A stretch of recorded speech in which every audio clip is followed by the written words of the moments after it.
said, yay, let's go. Which is essentially they're going to take what amounts to a GoPro on the end of a broomstick and just, you know, look it up around and just and pull it out and hey. That would be if I went to like Crazy Eddie's discount colonoscopy. But I went to an actual doctor and it was, I'm sure, much smaller than that, I'm going to assume.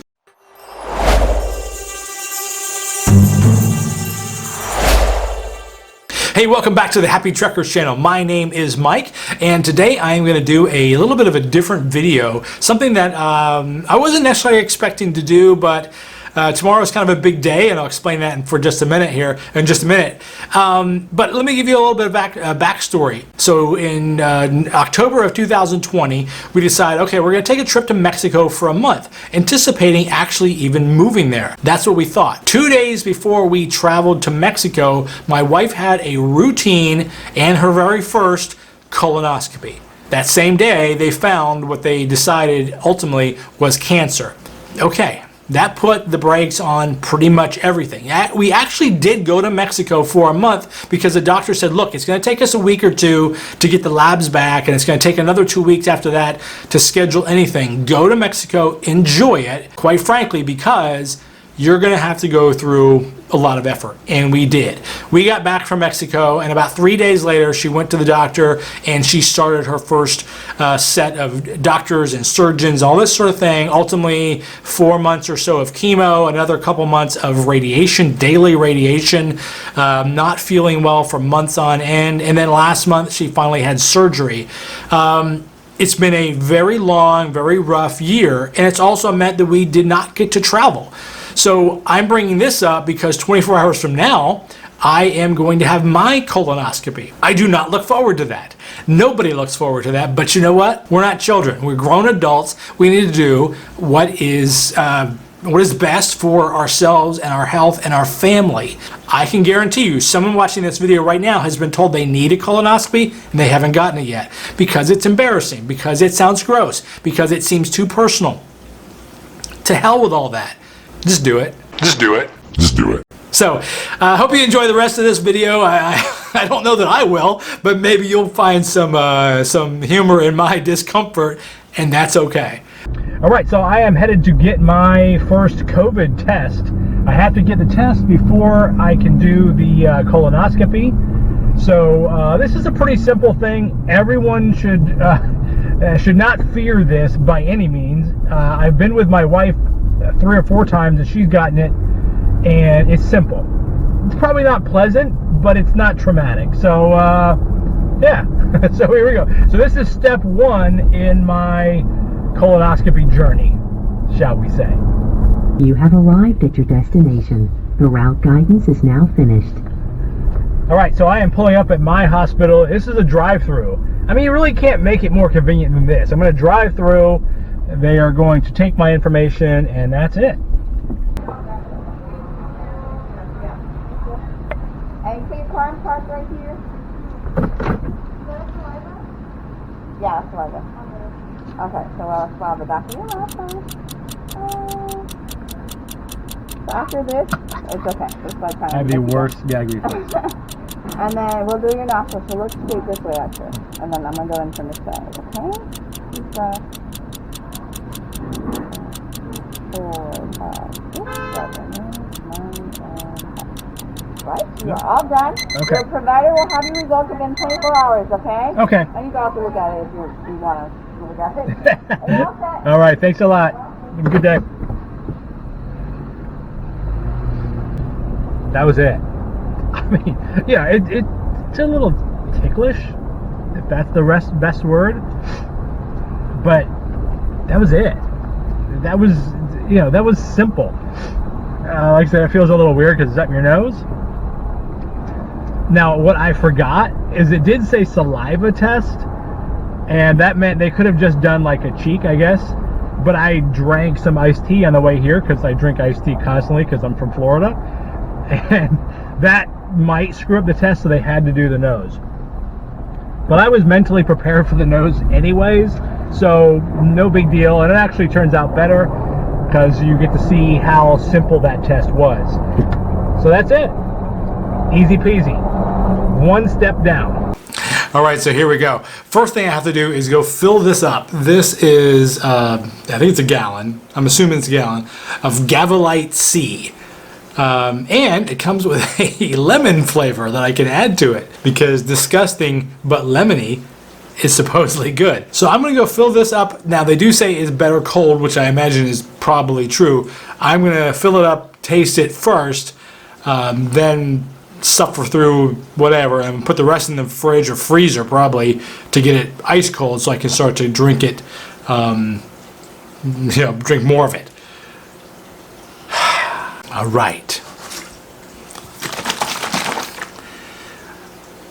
Got it all mixed up. I've got the lemon flavor in there, so this should be delicious. Let's see. Again, this isn't cold. I mean, it smells lemony. So far, so good. So I'm getting a glass with some ice, a little on the rocks. Just because, yeah. Let's not spill it. Oh, God. I'm just dreading this so bad. There's like a little bit of, I don't know if those are bubbles or dissolved powder. Again, it smells lemony.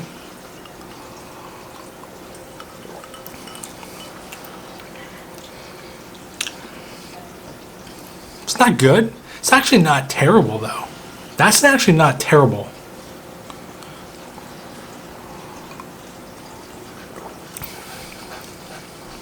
I don't like it. I wouldn't want to drink it. It's not as bad as I thought though. I thought it was gonna be like beyond disgusting. I mean, I gotta drink a gallon of it. I don't want to do that. Okay. I can live with this. Now, apparently I've drank some, so the countdown has now begun. Cheers. So here's the deal on that Drano stuff. It did not taste as bad as I thought it was going to taste. It was actually okay. I kept it in the freezer, just pull it out long enough that it didn't freeze, so I could drink it pretty quickly without a lot of flavor. I did add the lemon flavor, which did zero. It didn't taste lemony at all.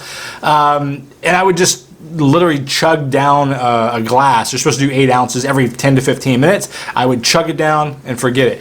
I got more annoyed that I had to keep going and drinking it. I drank a good third of it before there were any actions. I can only describe it as what it must have been like to live in ancient Pompeii when Mount Vesuvius went off. Very sudden, lots of screaming and terror, trying to hide. That was actually just me. That was just me. Oh no! Oh no! Grab the children! Save the children! Wow, it works. At some point, I felt my soul leave my body. Along with like a marble I swallowed in 5th grade and a piece of Bubblicious from 1987. It was, yeah, cleaned out is a understatement. It was, yeah. Okay, it's 5 o'clock in the morning. I have to get up and start drinking the X-Lax, whatever that is called. Because I have to drink half of it last night. I have to drink half of it this morning before I go to the hospital around 9 o'clock. So, yeah. I'm not a morning person, so, yeah, I'm not happy about this part. All right, so I'm here. I got here early. They gave me a 10 o'clock, but my appointment wasn't until 11, so I'm here a bit early. But yeah, about 10 minutes. Up to everything. I'll go get some right now. So now just waiting for the doctor to come in. I got a flu shot while I was here. I think it's the only shot. I was supposed to get a pneumonia shot, but they were out. Yeah, she's taking good care of me, the nurse is.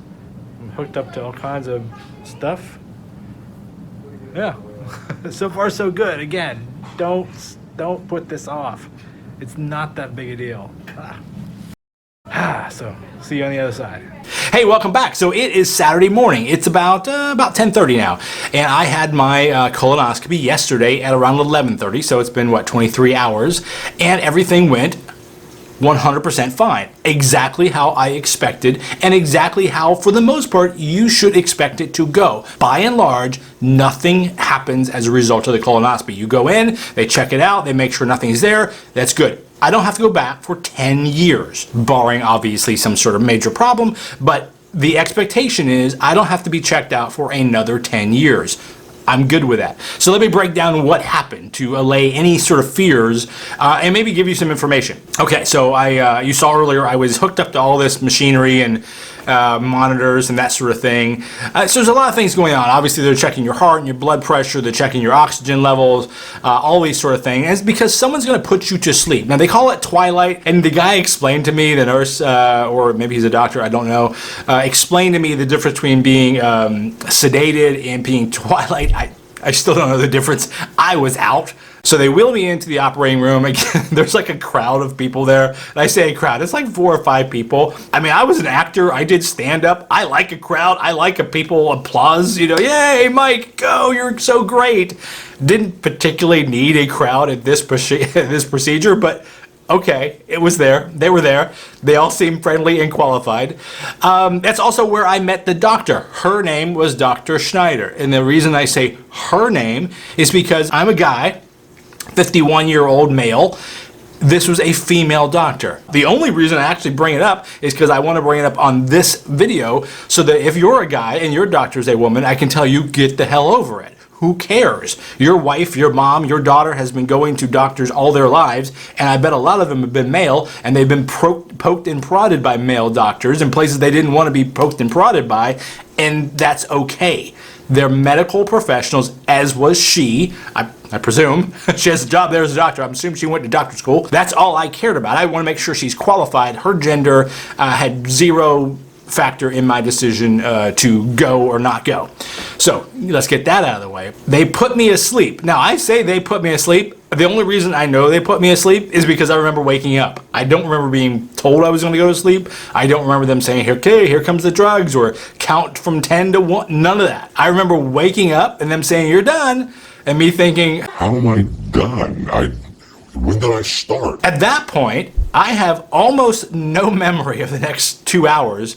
I don't remember being pushed out of that room back to the room I was in. I don't remember putting on my clothes. I don't remember Mary Jane coming back to that room. They brought her back. I don't remember the orderly pushing me down all the way to the sidewalk. I don't remember getting in our Uber because Mary Jane can't drive because of her foot, so we had to have an Uber drive us to and from the hospital. I don't remember that. I don't remember anything else at all. I have a picture, I'll post right here, of that Mary Jane took of me in the wheelchair. Don't remember that. I was talking. I was alert. I was fully aware at the moment and responding in kind. It wasn't like those dentist ones where you're just jibber-jabbering, which I have a tendency to do normally. I was fine. I don't remember any of it. So that's part of the drugs. I bring that up for a couple reasons. They tell you you need to bring someone with you to drive you home. Obviously, I should not have been driving, and I wasn't. And secondly, had they told me anything of significance, I wouldn't have remembered it. You need to have someone with you that's a responsible party that can get you home, get you safe. Be aware of any decisions that need to be made. You cannot make them at that point because you're just not in a mental space to make them, and also know what your next steps should be. Point of that story is go get the colonoscopy. Don't put it off. It's a very simple procedure. It took a day worth of my effort. That's it. It was so simple. And I'm relieved. And I have 10 years before I have to do this again. Yeah, do that. Do that for yourself. Do that for your family. Live to fight another day, as they say, and go get your colonoscopy. Don't freak out about it. I'd say enjoy it, but yeah, that doesn't really work. But other than that, so I hope this video didn't take you too far out of our normal travel videos. I hope it was valuable to you in some way. I promise I'll do another travel video next instead. But until then, keep on trekking.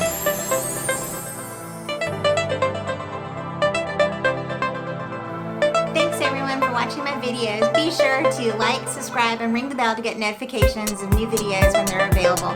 Thank you.